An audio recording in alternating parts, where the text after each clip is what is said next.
My mother slid a certified check across the dinner table for $850,000, and it wasn't for me. It stopped in front of my sister Bailey, next to the green beans, and the whole table started clapping. My aunt cried. My father studied his napkin. I'm Wren Ashworth. I was 34 years old, and I had done that family's books, unpaid, for 9 years. I sat there doing the quiet math nobody asked for. 2 weeks later, that same mother told me I was just wasting space in her house. And here's the thing you should know before we start. Being told to leave wasn't the worst thing my family ever did to me. 5 years later, they would come looking for the one thing I built with my own 2 hands, and they would try to use my own signature to take it. Welcome back to Sweet Payback Stories, where the women who got counted out sit you down and tell you exactly what happened next. If a story like this one has ever sat at your kitchen table, drop a comment and tell me where you're listening from, and stay, because you're going to want to hear how this ends. The dinner had a theme, and the theme was Bailey. My mother, Diane, stood and tapped her wine glass with a spoon like we were at a christening. She announced the family was investing $850,000 in Bailey's Dream, a coastal concept restaurant called the Tide Table, the kind of place people drive an hour for on an anniversary. Bailey did her practice cry, the one that never smudges her mascara. My Aunt Renee clapped until her bracelets rattled. My father, Hal, nodded at his plate. I sat where I always sat, at the end near the kitchen door, and I asked the question that got me in trouble my whole life. What's the projected first-year overhead? Asked politely, by the woman who'd kept this family's restaurant books since she was 25. The clapping stopped. Bailey's smile went flat. My mother set her spoon down slow, and said we could talk about the boring parts later. Everyone laughed the relieved laugh people laugh when somebody else just got stepped on. I want to be fair here. I wasn't jealous of the check. I've had 5 years to search myself on that, and it's true. The number frightened me more than it stung me, because I knew what this family actually had, and I knew what a coastal concept restaurant costs when the concept outruns the plumbing. But my mother watched me over her glasses the rest of that meal, not angry, appraising the way you look at inventory deciding what's stopped earning its shelf space. 2 days later she called me into the study, which used to be the restaurant's back office, before she moved it into the house, desk, filing wall, a notary stamp sitting in its little cradle like a crown she'd worn 20 years. She didn't ask me to sit. She told me the house was restructuring, that Bailey would need the quiet, the space, the family's full attention while she built the Tide Table. Then she said the sentence I can still hear at 2 in the morning. You're 34, Wren. No husband, no plan, every dollar we have needs to go where things grow. I told her I'd been running the restaurant's books for 9 years without a paycheck. She looked genuinely puzzled, like I'd mentioned the weather. That was your room and board, she said. This family invests. It doesn't do charity. I asked where I was supposed to go. She straightened a stack of papers, tapped them twice, and said, "That's the first interesting question you've asked in years. You have 2 weeks. You're just wasting space here." Then, softer, which made it worse. "You don't water rocks, Wren." I stood there and felt the sentence go in clean, the way sharp things do. "You don't bleed right away." I nodded, because I'm the kind of person who nods, and I walked out past the filing wall with my whole paper life in her cabinets, my W-2s, my license copy, 9 years of me in folders with her handwriting on the tabs. That night I couldn't sleep, and the study light was still on, door open, papers found across the desk. I wasn't snooping. I was raised to read whatever's in front of me. That was literally my job. On top of the stack sat a closing statement. 60 acres on the coastal road, sold to a developer for just over $900,000 after taxes.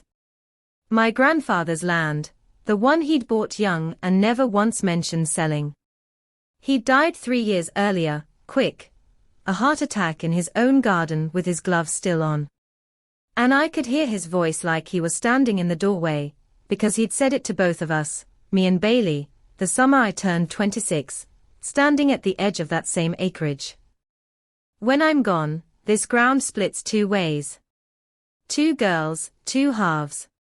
He never got around to putting it in writing. Everything passed to my mother, clean and legal, and the law doesn't care what got promised at the edge of a field. There it was, in 10-point font. $850,000 wasn't a gift my parents were giving Bailey. It was something being taken. Half of it was mine, promised at a fence line and handed over at a dinner with applause. I lay on my bed in a room that had 2 weeks left in it and let a cold, specific question open up in me, the kind that doesn't close on its own. If they took that so easily, what else had they already taken? You can fit 34 years into 13 boxes, if you're organized about it. Books in 5, clothes in 4, 1 box that was just paper, my license, my old transcripts, the boatyard invoices I'd copied for my own files, because old habits are load-bearing.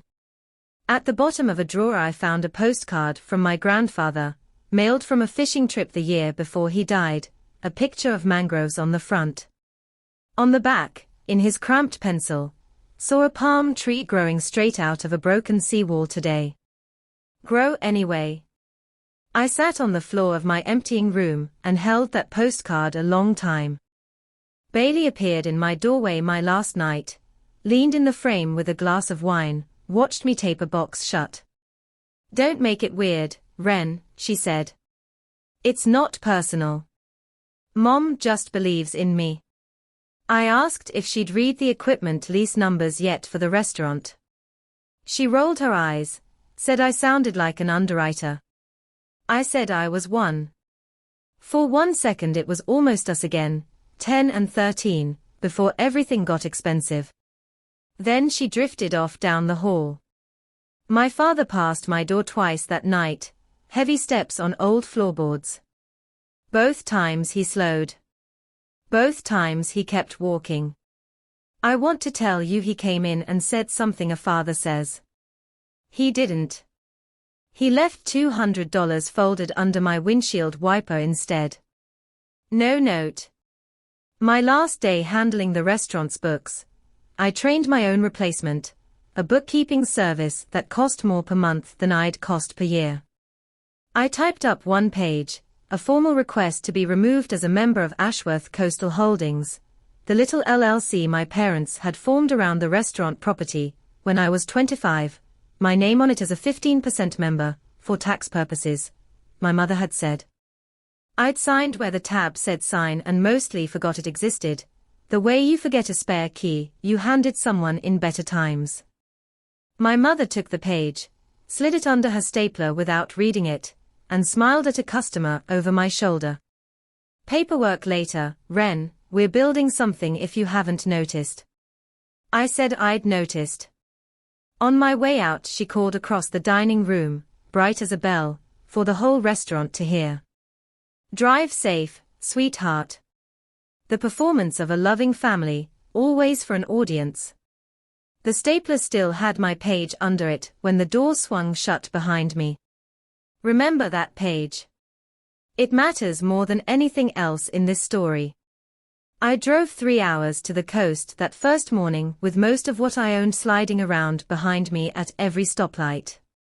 My grandfather had grown tomatoes in dirt the county map called unbuildable. Grow anyway. I picked a Gulf town nobody in my family had ever heard of, checked into a motel with $200 and a bank account that would need to stretch, and that night I made a ledger on motel stationery with a pen that skipped. Assets. Cash, a car with 110,000 miles, 13 boxes. Liabilities. None, which is a strange kind of rich. Skills. Underwriting, risk assessment, the ability to be invisible in a room, which I was about to learn had market value on a coast full of boat owners who hated paperwork more than they hated losing money to bad insurance. I found work fast, because coastal towns don't care about your last name, which is the kindest thing a place has ever done for me. I answered phones for a marine insurance broker 3 days a week, and did overnight bookkeeping for a charter fleet the other 4, and I ate a lot of rice, and I learned that you can be too tired to be sad, which isn't a cure, but works like one. On a community board at the laundromat, between a lost cat flyer and a boat motor for sale, there was a notice for a marine underwriting certification course, evenings, County Extension Office, $400. I had $460 that month. My mother's voice did its usual commentary in my skull. No plan, no spark, rocks don't get watered. I took the whole flyer anyway. If I was betting my last dollar on somebody, it might as well be the one person who'd never dropped me. 14 months after I left, my cousin forwarded me a link with a row of exclamation points. Local family opens dream restaurant on the coastal highway.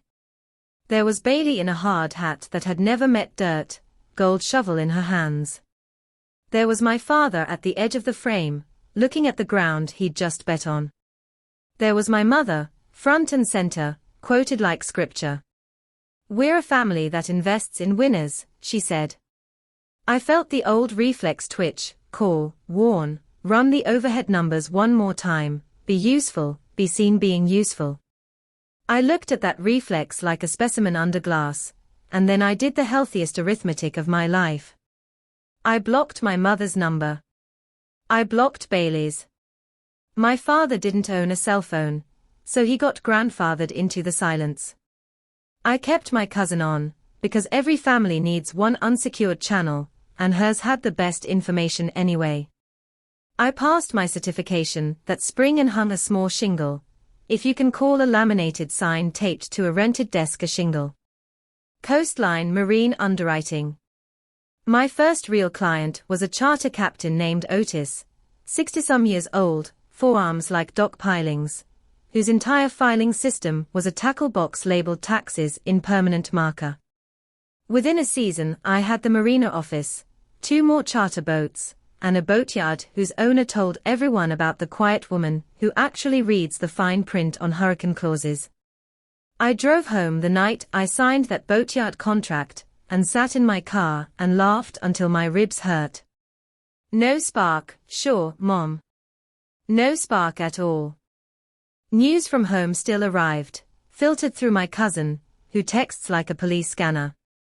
The tide table fired its second contractor, flew in a designer from 3 states over for the outdoor bar.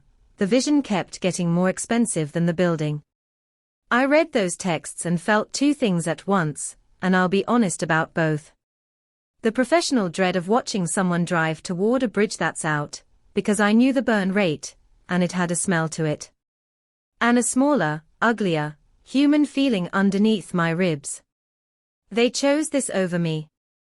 The storm that changed everything for me came ashore 40 miles east that September, which on the Gulf counts as a near miss and still puts water in your office. I spent the warning hours doing the only triage that mattered, hauling client files to higher ground in my truck while the sky went the color of a bruise. Afterward, the coast did what small towns do, chainsaws by dawn, casseroles by noon, and I found my own way to show up, setting up a folding table outside the community center, free help with storm claims and insurance paperwork, because paperwork is my language and everybody suddenly needed a translator. 15 new clients walked up to me over those 2 weeks, still smelling faintly of bleach and diesel. "You showed up when it was free," they told me. "So we trust you now that it costs." My mother taught me love is an investment expecting a return. That storm taught me the opposite math. You give first, open-handed, and somehow the books balance anyway. The storm had also knocked a grand old beachfront house on the dune line half to its knees. 2 stories of grey cedar shake built by a boat captain, who apparently framed things like he framed hulls. I'd nodded at that house on my evening walks for 2 years. The storm took its roof deck and blew out the seaward windows, and the out-of-state heirs who'd been letting it rot finally gave up on it entirely. It went to county auction that winter, cash, as is, no contingencies. I had $73,000 saved, dollar by dollar, 3 years of rice dinners and skipped vacations. I called Otis at 7 in the morning because he'd know the bones. He walked it with me, kicked a piling, ducked into the crawl space, came out and said, "Captain Built, they don't make wood like that anymore," and the storm knew it. Buy the house, Ren. The auction happened on the courthouse steps in January, which sounds romantic and is mostly just cold. 11 of us breathing steam. When the parcel came up it got quiet fast. Then it was just me and a flipper in a golf vest bidding with his chin, 48, 52, 55, and when he chinned 59 at me with the bored confidence of somebody else's money, my own voice came out flat and final. 61. He checked his phone. Whatever spreadsheet lived there said no. The gavel came down, and a broken house on a dune belonged to a woman who'd arrived in this town 3 years earlier with 13 boxes and a skipping pen. That afternoon I climbed in through a knocked-loose window, because the old brass key the county mailed me didn't turn in 60 years of salted lock, and that was still the easiest door my own family had ever given me. I rebuilt it on weekends and stubbornness, roof, wiring, windows, a porch you could trust, month over month, while the firm grew past what one woman could hold alone. I hired a 19-year-old named Tasha, sharp with numbers, quiet with people, who flinched at praise, which told me plenty about her house before she ever said a word about it. Buying a house at county auction, it turns out, comes with homework. My closing attorney's office ran the standard title searches, liens, judgments, entities, and I signed the authorization without a second thought, because I had a clean freeze on my credit and 5 years of documented, boring living behind me. The title clerk called me on a Thursday afternoon, with that carefully casual voice paperwork people get exactly when things are not casual. "Ms. Ashworth, quick question. Are you aware you're an active member of an LLC in Ashworth Coastal Holdings?" I said yes, unfortunately, and started my speech about the family company that wouldn't release me, and she interrupted, politely, with the sentence that rearranged my year. "The membership isn't the flag. The activity is. There are financing statements filed against that company. Recent ones. A financing statement, for anyone who's never had the pleasure, is what a lender records when a business pledges collateral against a loan, the public fingerprint of borrowing.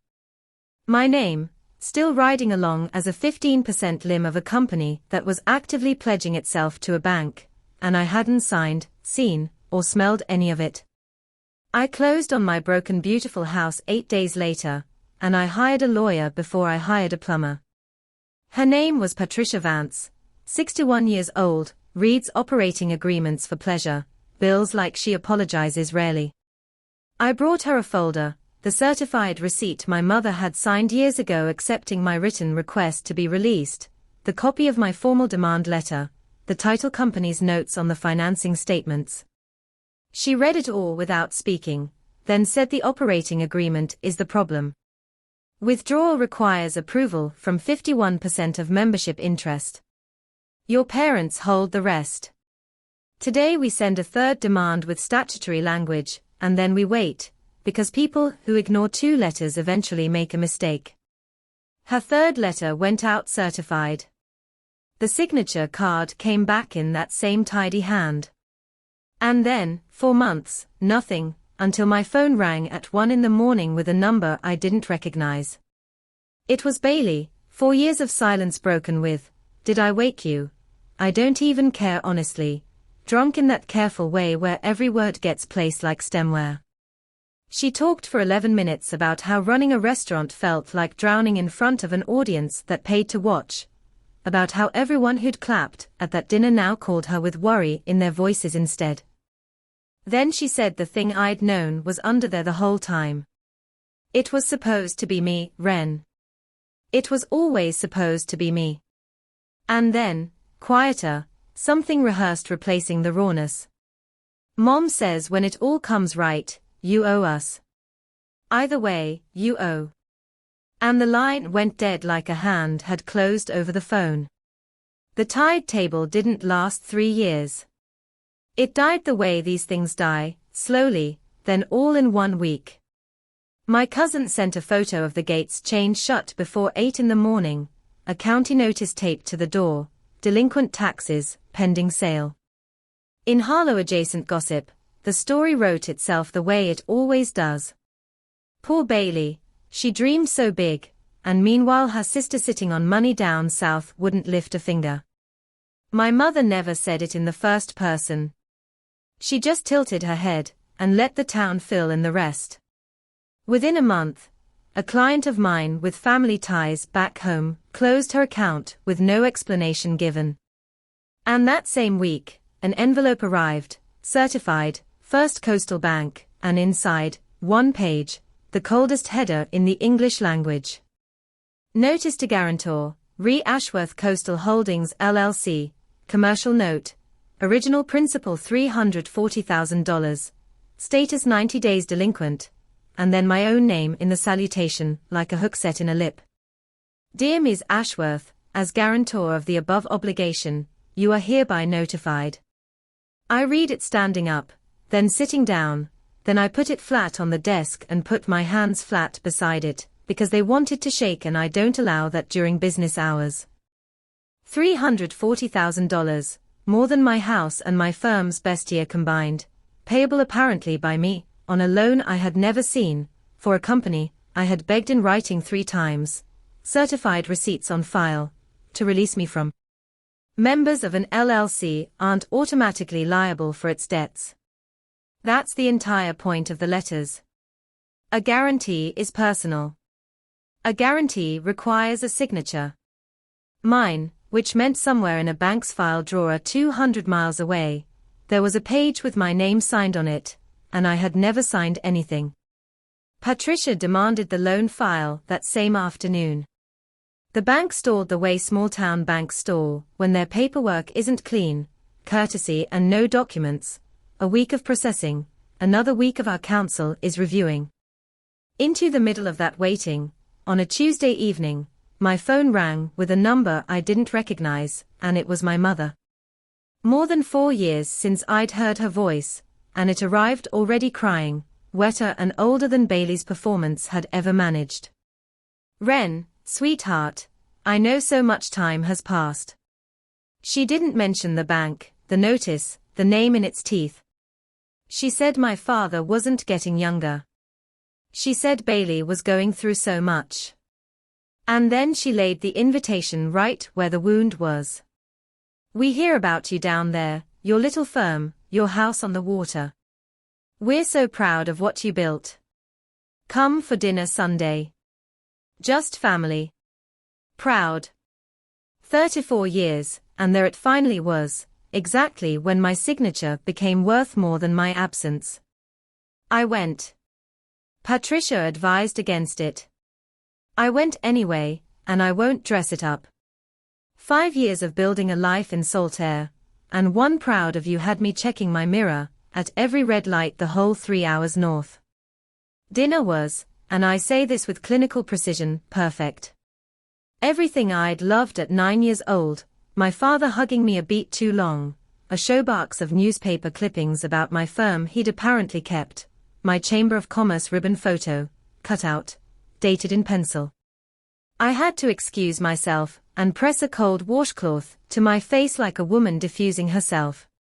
Warmth was the one weapon I'd never built a defense for, because they'd never used it before. They waited until the pie. My mother refilled my coffee, folded her hands, and said, "We want to talk about the future." Bailey slid printed pages across the table in plastic sleeves, the tide table, chapter 2, and there was my name under the words Financial Director. "You're the missing piece, Ren," Bailey said, "you were always the missing piece." My mother took my hand and hers was trembling, and I still don't know which parts of that evening were performance, and which were a drowning woman's grip. "We were wrong about you," she said. This is your chance to finally be part of this family. And there it was, the sentence I'd been saving a seat for since childhood. For 30 seconds I priced it, whole, like a landscape from a plane window. Then my mother slid a green folder across the table and named the number. The refinance needs $340,000. The bank just needs your signature, sweetheart. You're the only one of us they trust now. A vault door swung shut in me, calm and mechanical. I squared the folder to the table's edge, habit, and said no, quietly, the way you say true things. I won't be signing anything, not this, not anything with Ashworth Coastal Holdings on it. The warmth drained out of my mother's face like water finding a crack, and what stood behind it had been doing math the whole evening. After everything this family gave you, she said, her voice losing its tremble entirely, you'd sit at my table and refuse. I said, you gave me 2 weeks and a curfew for the boxes. Bailey shoved back her chair and left. At the door, I asked the question Patricia had told me to save. Mom, the delinquency notice, why did it come to me? My mother stood in the yellow hallway light, and did not blink. I'm sure I don't know. Banks make mistakes. My mother has never once believed banks make mistakes. My father caught me at the car, carrying trash that didn't need carrying, an obvious prop, 65 years old, and it was the best cover story available to him in his own driveway. He pushed folded pages through my window without a word, then went back inside, and the porch light went off before I could say his name. I drove to a motel and did not open those pages at a red light, did not open them in the parking lot. 5 years of discipline is good for exactly that much. I photographed the folded square untouched, time-stamped, chain of custody as a kind of love language, and then I opened my father's silence. It was a photocopy of a commercial guarantee agreement, the note, $340,000, guarantor, Ren E. Ashworth, and a signature. Mine, or a thing wearing my signature's clothes, the loops almost right, the way a mannequin is almost a woman. Dated the previous October. I pulled my work calendar. On that date I'd been at a boatyard, 200 miles south, closing out quarterly claims until past 10 at night, with billing records and a security camera to prove it. And below the forged signature, a notary seal, State of Georgia, signature witnessed and sworn in person. Someone hadn't just signed my name. Someone had stood in front of an officer of the state and sworn I'd been there, and the officer had agreed. Patricia and I laid it all out like a quilt. The certified receipt from years earlier, signed by my mother, accepting my request to be released. The refused replies to 2 more demands. The engagement letter from their own attorney, dated 3 weeks before that reconciliation dinner, proving they'd been planning to sue me before they ever set the table. A handwriting examiner confirmed the guarantee signature wasn't mine, and the pressure and hesitation marks matched a decade of my sister's handwriting on birthday cards. And the notary commission number stamped on the seal traced, when I ran it that same night sitting in my truck with the window down, straight back to my mother, commission 25 years, renewed like clockwork, in good standing. My mother's seal, on my forged name, sworn before the state of Georgia. I want to tell you I felt rage reading that.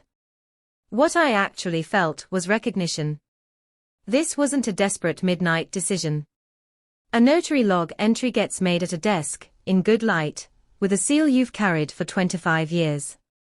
My mother had looked at both her daughters and done exactly what she'd always done, spent the one she didn't believe in to fund the one she did. The court ordered mediation, standard for family-on-family cases, a judge's polite way of saying please don't make me watch this. They offered, through their attorney, to drop the lawsuit if I quietly took over the note, releases all around, everyone remains family, he actually said that. Patricia answered by laying out the folder, slow and clean, the receipt, the refusal letters, the alibi, the examiner's report, and last, without a word of argument, the notary log page. The room's pressure changed. My mother asked for 10 minutes alone with me. She took off the performance the way you'd take off earrings after church. "You were never stupid," she said, "so I'll say it plain. That paper ruins us. Bailey forged it. I sealed it. You know it. I know it. Here's what I'm offering, and I'll only offer it once. Pay the note quietly, sign the settlement, come home. Sunday dinners. Your father has maybe 5 good years left. I will stand in front of this town and say we were wrong about you. And then, because silence has always been the one tool that works on me, she filled it herself. My daddy handed the store keys to your uncle when I was 24, because he had the smile. I swore I'd never split what I had into halves that both lose. I backed the one who shined, because nobody ever backed me. That's not cruelty, Ren. That's how it works. I believed every word of it.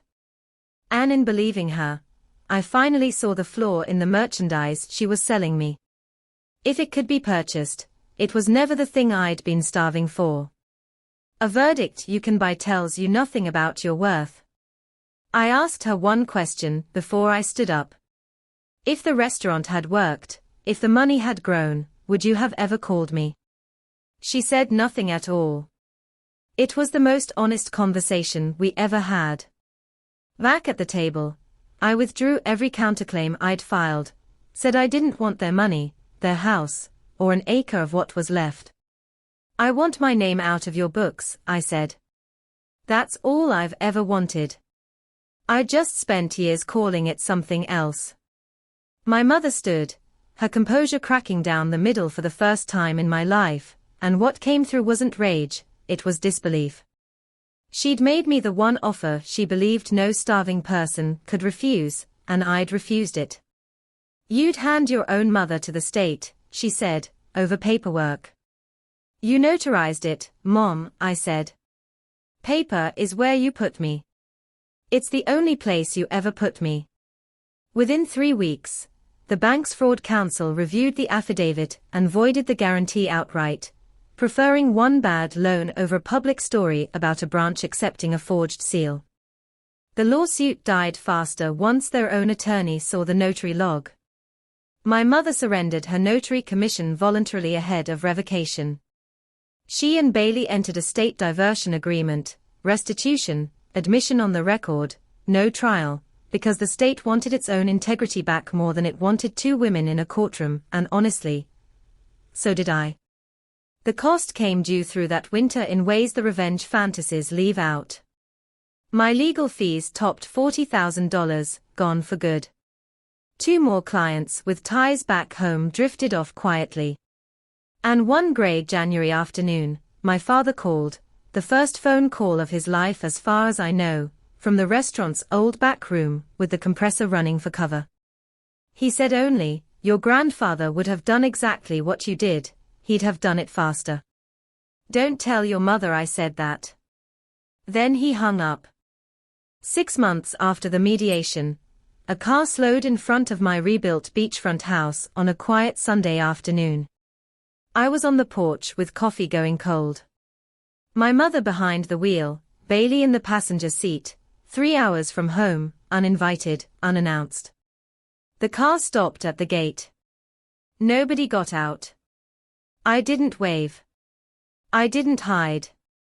I let the moment simply exist, because the gate had one job that day, which was to stand there being mine.